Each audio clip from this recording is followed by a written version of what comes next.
계시록 변론중어 두 번째 시간입니다. 오늘 계시록 1장 2절을 통하여 자기의 본 것을 증거하는 데에 대해서 변론하도록 하겠습니다. 사도 요한은 하나님의 특별한 사명을 받아서 진리의 대표가 되므로 아는 주님에 대한 것을 아는 것을 증거하는데요. 그 증거한 것이 이제 세 가지로 구분이 되어집니다. 자기가 본 것을 증거하고 이제 있는 일을 증거하고 장차 될 일을 증거하게 되었는데요. 한번 보시면 요한은 하나님의 말씀과 예수 그리스도의 증거 곧 자기의 본 것을 다 증거하였느니라. 이런 것을 보고 증거한 진리가 완전한 속죄와 이제 구원의 영생의 구원의 완성을 이제 보여줬는데요. 이것은 큰 의미가 있죠. 우리가 예수님을 어떻게 믿어야 하느냐, 이걸 우리가 잘 알아야 된다 이 말입니다. 첫 번째는 그리스도는 완전한 신으로 세상에 왔다는 것을 말씀한 것이죠. 신성이 있어야 된다. 마태복음 1장 18절에 성령으로 잉태했다고 그랬죠. 그래서 이사 7장 10절에 성령으로 잉태하리라는 그 말씀대로 응해서 메시아는 성령으로 잉태해서 어린 아이로 와야만 이것은 성경으로는 메시아가 맞는 것이죠. 이걸 이제 정확히 증거했다. 그래서 인성을 가진 인간으로서는 도저히 할 수 없는 일을 행하시는 것을 친히 봤는데 신성을 가진 완전한 증거라는 것이죠. 하나님의 아들이라는 또한 증거가 된다. 이렇게 볼 수가 있죠. 두 번째는 이제 인성을 나타낸 것을 친히 봤는데요. 인성은 이제 예수님도 몸과 피와 살이 있음을 알게 되는데요.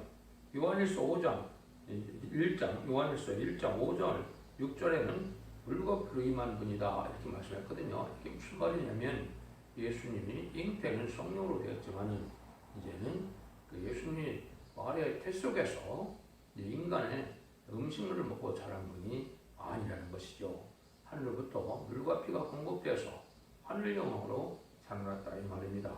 물론 태어나서야 이 세상에 물질을 먹고 사셨지만은 태어나서 어린아이 때는 하늘로부터 공급되는 것을 먹었다. 이걸 말씀하신 거거든요. 요한은 친히 예수님 몸을 만져도 보았고 항상 침식을 같이 한 사람으로서 사람과 똑같은 인성이 있다는 걸 증거했습니다. 그래서 예수님은 이제 이 땅에 화목제물로 오셨다는 걸 다음에 증거한 것이죠. 요한일서 2장 1에 그랬죠. 세 번째는 이제 완전히 승리를 이루었다. 요한복음 19장 30절에 보면 예수님이 십자가에서 가상칠언을 하시면서 돌아가셨을 때 구원을 다 이뤘다고 선포했죠. 이걸 유일하게 12사도 중에 이제 목격한 것은 바로 사도 요한밖에 없죠. 그래서 이것을 증거한 것이 됩니다. 그래서 은혜 시대의 복음에는 이제는 예언서가 성취되는 부분이 아주 적죠.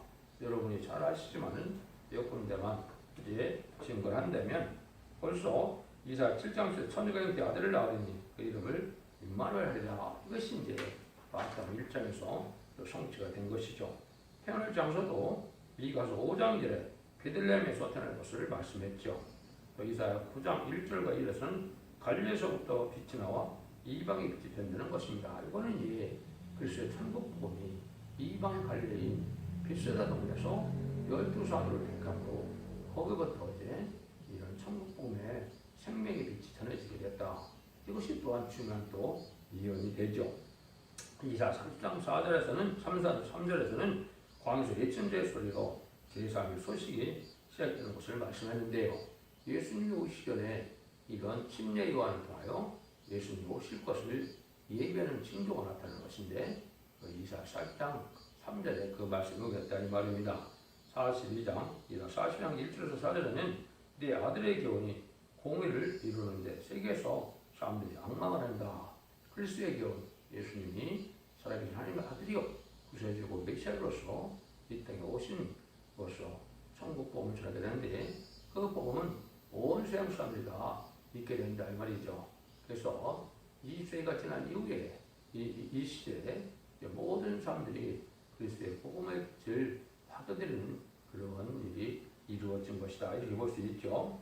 이사야 시편 34편 20절에는 그 모든 뼈를 보호하시며 그 중에 하나도 꺾이지 아니하도다. 그래서 예수님 십자가 졌을 때 뼈는 상하지 않고 들어가신 것을 우리가 알 수가 있고요.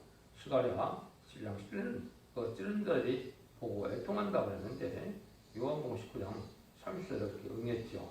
이사 53장 9절에는 부자의 무덤에 장설거리를 말씀했죠. 그래서 아리마대 요셉의 무덤에 대장 부자 아니면 요셉의 무덤에 장설드리는 것으로 예언이 성취됐죠. 시편 16장 10절에 부활 승천을 말씀했는데 그 말씀대로 부활 승천했죠. 또 이제 예수님이 주셔서 요한서 2장 28절에 성신강림을 말씀했는데 요한서 2장 28절에 성신강림이 보순절의 타락방에서 실제 응하는 역사가 있었죠. 스가랴 9장 9절에서는 예수님이 낙이 타고 예수님이 올라갈 것을 말씀했는데 이게 요한복음 12장 12절에 보면 실제로 예수님이 낙이 타고 예루살렘에 입성했다는 사실이 있죠. 스가랴 11장 12절에 은삼시에 팔릴 것을 말씀했는데 실제 가론유대에서 은삼시에 예수님이 팔린 사실도 응하게 됐죠. 근데 아까도 말씀드린 것처럼 요한일서 5장 1장 5절 6절에는 이제 5장 6절에는 물과 피로 임한 자라고 했는데 그리스도는 물과 피로 임해서 하늘께 영이 공급돼서 살아나신 분이다. 이거를 증거한 거거든요. 그래서 요한복음 19장 30절에는 신포도를 마신 후에 가라사대 다 이뤘다 하시고 머리를 숙이시고 영원히 돌아갔습니다. 이렇게 얘기했죠. 그래서 요한일서 3장 5절에는 그가 우리 죄를 없이 하라고 가르쳐진 것은 너희가 하나니까 그에게는 죄가 없느니라 이렇게 이제 말씀하셨죠. 이래서 이제 예수님이 오신 것을 잘 체계 있게 진리대로 증거한 것이 또한 사도 요한이다. 사도 요한은 어느 사도보다도 어느 성경저자보다도 이제는 깊은 연결 속에서 진리에 대표할 수 있는 그런 위치에 있어서 요한복음이나 계시록이나 다 권위가 있죠. 진리의 권위가 있고 다른 진리의 권위가 있는 이런 놀라운 일을 우리가 한 것을 볼 수가 있죠. 두 번째는 이제 계시록 1장 19절에 보면 본 것과 이제 있는 일을 했습니다. 이제 있는 일에 대해서는 그 시대에 1세기 말에 계시록이 써야 되겠죠.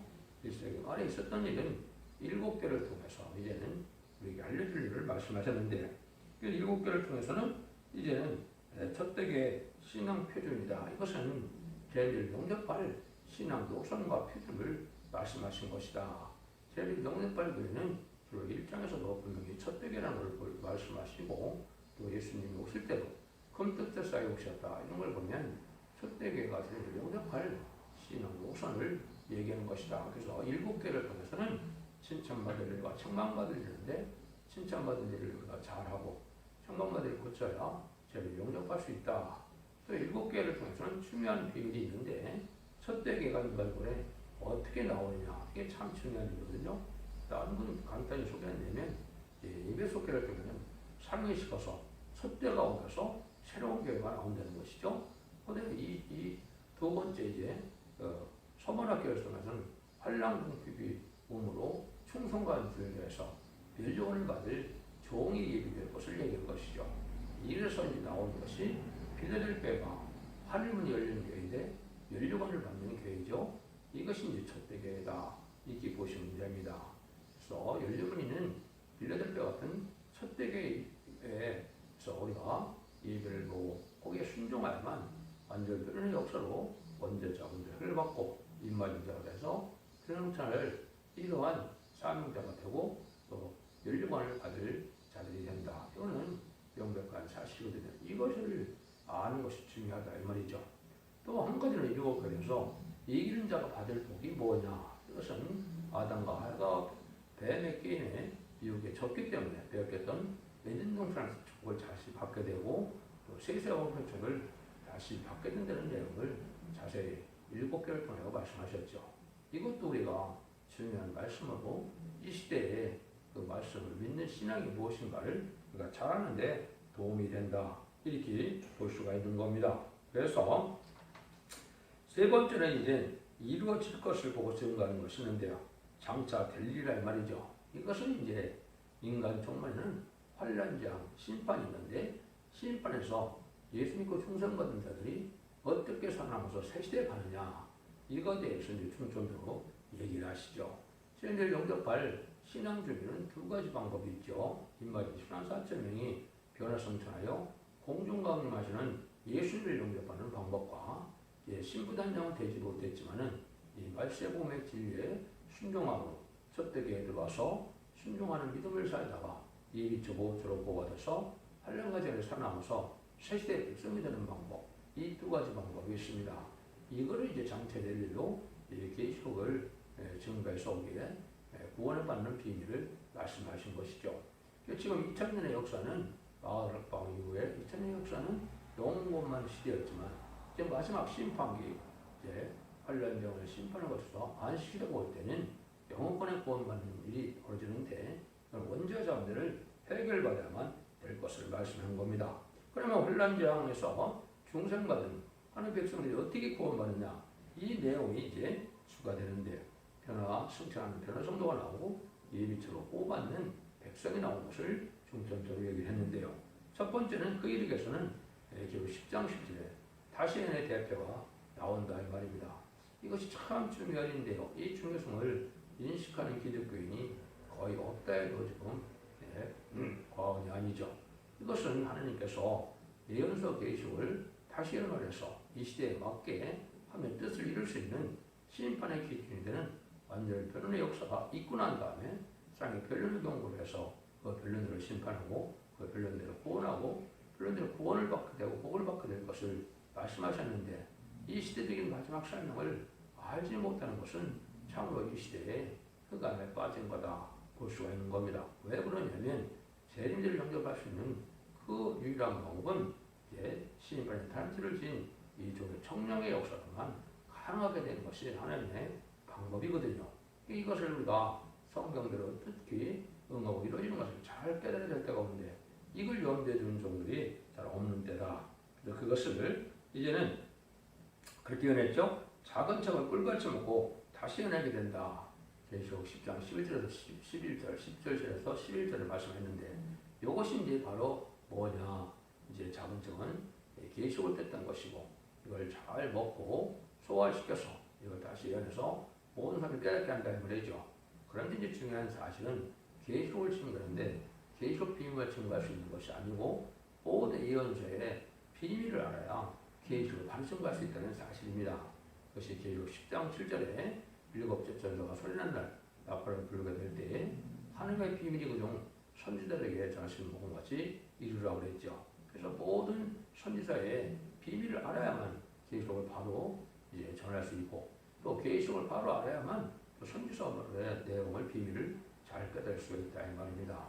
그래서 여기의 시대는 그리스도의 비밀을 전하는 일이었지만 환란 시대에 오는 심판기에는 하나님의 비밀을 전하는 것인데 하나님의 비밀은 죽지 않고 세세하고 조경한 별성전하여 에덴 동안의 축복을 받게 되는 것을 뜻한 거거든요. 그리스도의 비밀은 예수를 그대로 영접해야만 중생받고 천국 백성이 된다는 영원의 비밀을 말씀하신 것이다. 이렇게 구분할 수가 있는 겁니다. 그 말씀을 이제 계시록 11장에서는 지혜방학 때는 갈대로 청량한다 그랬죠. 이것이 이제 중요한 의미를 갖고 있는 겁니다. 그것은 하나님께서 어느 특정 재단, 특정 교회, 특정 어떤 정의의 어떤 기준으로 이것을 심판의 기준을 삼느냐 이게 중요하겠죠. 그래서 이것은 하나님이 세계 사명자로서 하나님 완전 분양으로 하나님이 깨닫게 해서 성실의 능력으로 신부의 장을 가진 종이다. 그거를 이제 계시록 20장 17절에서는 성령과 신부가 하신 말씀으로 증거한다 그랬죠. 이거는 신부장을 가진 종이 성실의 능력으로 증거하는 것인데 이 말씀을 가감하면 세시대 축복을 받지 못한다는 것이 하나님의 엄중한 경고의 말씀입니다. 그 말씀을 전할 수 있는 종을 이제 많은 곳에 이혼이 되어 있죠. 스가랴 6장 16절에서는 목줄이라고 했고 스가랴 2장 7절 4절에는 청량줄이라고 했고 스가랴 4장 10절에서는 다림줄이라고 했고 아모스 7장 7절 8절에서 다림줄이라고 했죠. 이 다림줄은 인간 정말의 전성경의 마지막 사랑의 변론의 공로서 심판의 기준이 되는 예언서 계시록의 뜻을 하나님의 뜻에 맞게 전하는 종의 역사를 뜻했거든요. 이게 이제 실용적으로 인간 종말의 역사다. 이렇게 깨달으시면 정확히 되는 것인 겁니다. 그 진리를 믿고 순종해야만 환난 가운데서 보호를 받게 되고 죽지 않을 몸이 변화되는 이런 은혜를 받게 되는 사실이 중요한 것이죠. 근데 모든 예언서는 이제 심판의 환란이 북방에서 오게 된다. 이거는 공산당 세력이 무엇을 유론해 마귀적인 공산당 세력이 북방에서 일어나게 되고 북방은 심판의 도구가 돼서 환란을 이겨서 합당찬들을 멸망처럼 이기게 되고 그 북방들이 완전히 멸망한 것이 아마겟돈 전쟁으로 아마겟돈 전쟁이 끝나야 세상 심판이 끝나는 것이고 그날에 공산당이 다 없어지는 날이다. 이렇게 보시면 되죠.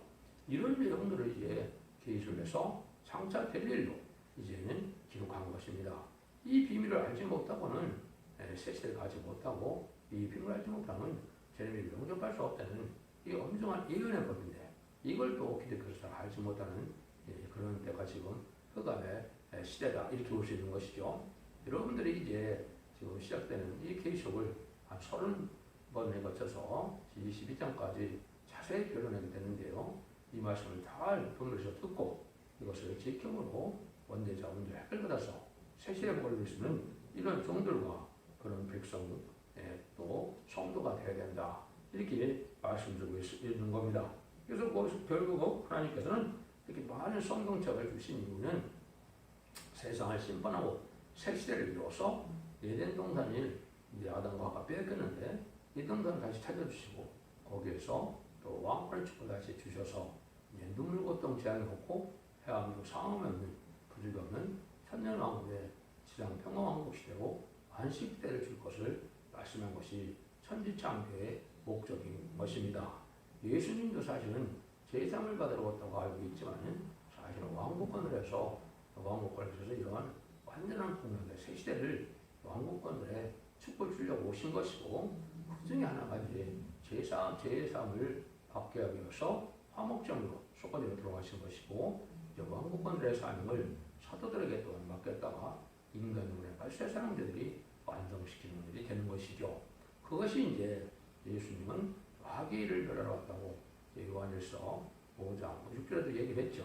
이것은 이제 바로 마귀를 멸하는 일이 세상에서 이제 심판하는 역사로 나타나는데 그 일들이 이제 인간의 마지막 한 일에 동안에 이루어지는 일이다. 이렇게 볼 수가 있는 겁니다. 그래서 이제 성경상으로는 중요한 의미가 세 가지 특별한 이제 대표적인 사명자가 있습니다. 그래서 다시 한번 대표가 나오게 된다는 것을 지금 말씀드렸고 진리의 대표는 이제 지금까지 진리를 증거했지만 사도 요한만큼 엄중하고 권위 있는 진리를 증거한 분이 없거든요. 그래서 진리의 대표는 사도 요한이다. 그 다음에는 이사야 34, 10장 9절에 보면 아름다운 수를 전하는 사명자가 있다. 이렇게 표현되는데 이것은 이제 말씀의 복음이 죽지 않고 쇠퇴하고 주저가 표정치 않은 영원한 복음, 아름다운 시대에 이제 아름다운 소식에 새 시대의 이를 복음을 말씀의 복음이라고 하는데 그 진리를 전하는 종이 있다. 이렇게 볼 수가 있는 겁니다. 그래서 이런 식으로 해서 이제 계시록에는 이 말씀을 잘 증거해서 판단을 읽어야 하는데 계시록에는 3대 세 가지의 증거가 숨겨져 있는 겁니다. 첫 번째는 예수님의 증거는 부활하신 주님이 이제 증거했는데 이후에 마땅히 될 일로서 세상을 심판하고 구원하는 역사를 예수님이 간단히 증거하고 부활승천하셨죠. 두 번째는 이제 요한이 본드를 증거한 것은 지금 말씀드린 것처럼 이루어진 일과 이제 있는 일과 상차될 일을 잘 실려 치게 있게 증거하는 것뿐인 사도 요한이다. 이거를 잘 증거하는 일이 필요하죠. 이것이 이제 은혜 시대와 심판기에 또한 하나님의 말씀을 증거하는 역사가 된다. 근데 심판기는 이제 특별히 세 번째 목을 다시 여는 선지 사명이 있다 이 말입니다. 그래서 이거를 이제 선지자라고 하는 겁니다. 지금 선지자라는 전 말이 미리 앞에들이 알려준다 선지자라고 생각을 하시는데 선지자는 이 시대 선지자는 옛날 2500에서 2700년 쓰였던 예언서 계시록의 내용을 이제 이 시대에 맞게 다시 전하는 사명이 선지의 사명인 것입니다. 그래서 기록 11장 10절에 보면 두 선지라는 말이 나오는 것은 이 말 10만 4천 명은 다시 영원의 선지적인 사명을 감당한 것이고 고린도전서 12장에도 보면 하나님께서 사도들을 세우고 두 번째는 선지자를 세운다고 했거든요.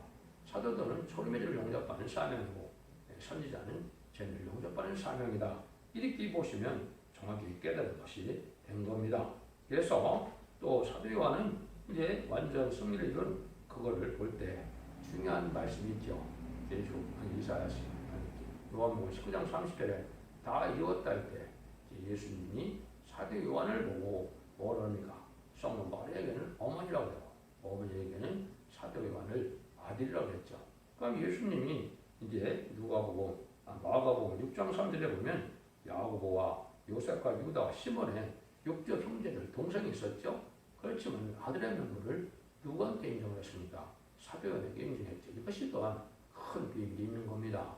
이것이 왕국 그런데 사명이고 그것이 진정한 예수님의 동생이 돼서 왕권을 받는 신분을 갖게 되는데 계시록에서 인마지 10만 4천 명이 바로 사도 요한처럼 예수님의 동생처럼 이제는 왕권을 받을 종들이 돼서 진정한 하나님의 상속자가 되는 이런 비밀이 계시록에 나와 있는 비밀이다. 이렇게 볼 수가 있는 겁니다. 여러분들이 이 길을 잘 준비하셔서 이 말씀을 믿고 순종하고 이제는 자손만대 축복을 누리는 복된 종들과 성도님 다 되시기를 예수님으로 간절히 축원드립니다. 아멘.